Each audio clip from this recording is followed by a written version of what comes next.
that school sign that I saw, schoolroom sign that I saw in the New York Times, the world is better because you are in it.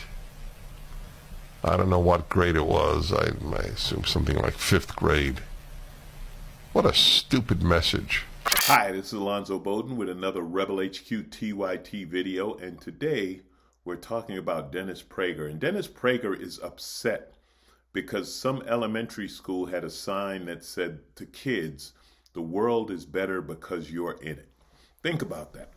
That bothers him. Telling kids that the world is better because you're in it bothers him. Imagine being so miserable, such a POS human being, that boosting the self-esteem, the feelings of self-love, the morale, whatever you want to call it, of 10-year-olds bothers you. Yeah, he said these kids are in the 5th grade. So that's about 10 years old.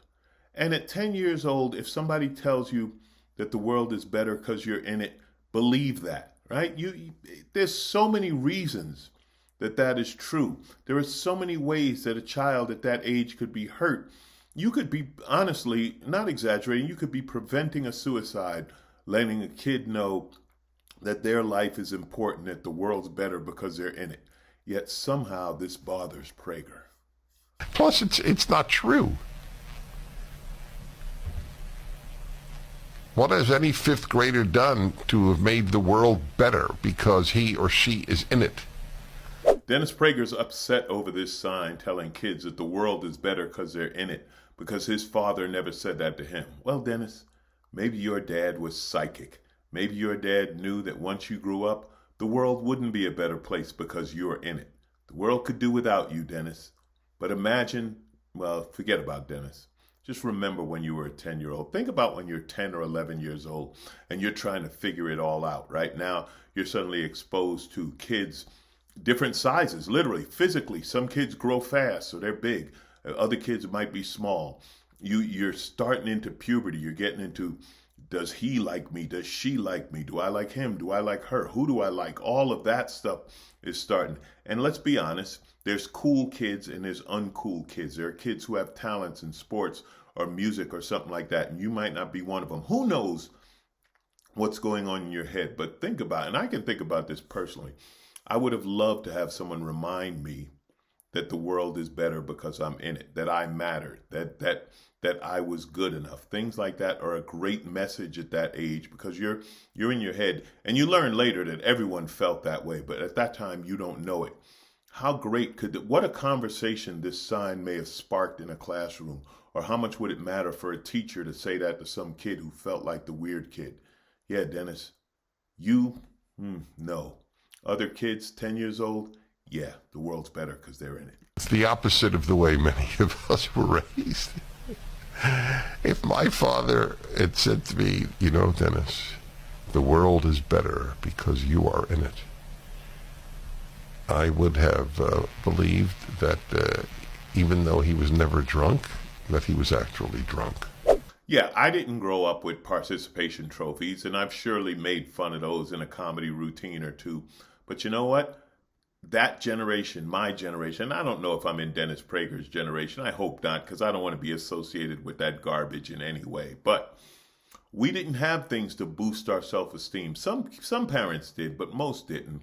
We just grinded out, and we did what we did, and we kind of figured it out ourselves. And we grew up to make therapists rich, and we grew up to deal with a lot of cocaine in the 80s, trying to feel better and feel better about ourselves. And we grew up with a myriad of other problems that maybe had someone listened to us when we were kids, if we were validated when we were kids, maybe that would have helped. Look, I'm not saying that, you're going to turn the world over to 10-year-olds, but maybe let a 10-year-old know that they had a good idea, or maybe just let a 10-year-old know that the world is better because they're in it. And here's another side of the coin.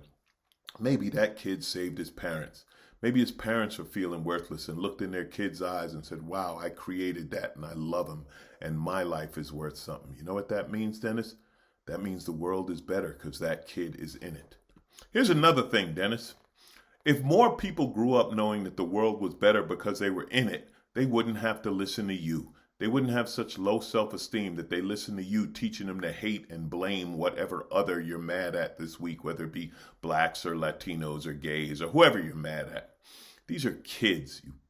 Okay, I had to keep it clean on that one.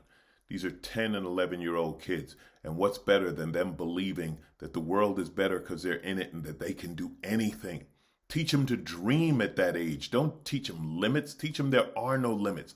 Let their minds grow. Let them explore. Let them know that they can do things right. They can do things wrong, that they are good enough, that they're amazing.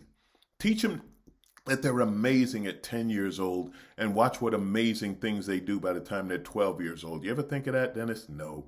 You think small and you think hate and you think manipulation and you somehow think you've won just because you made a lot of money scaring people on the radio and whatever the hell you'd preach it. No. If God bless a 10-year-old who's watching TYT and seeing me right now, yeah, kid, the world's better because you're in it, because you can do anything. You are the future. Bless you, kid. Dennis, shut the hell up. Oh, your dad was right. The world ain't better with you in it, Dennis.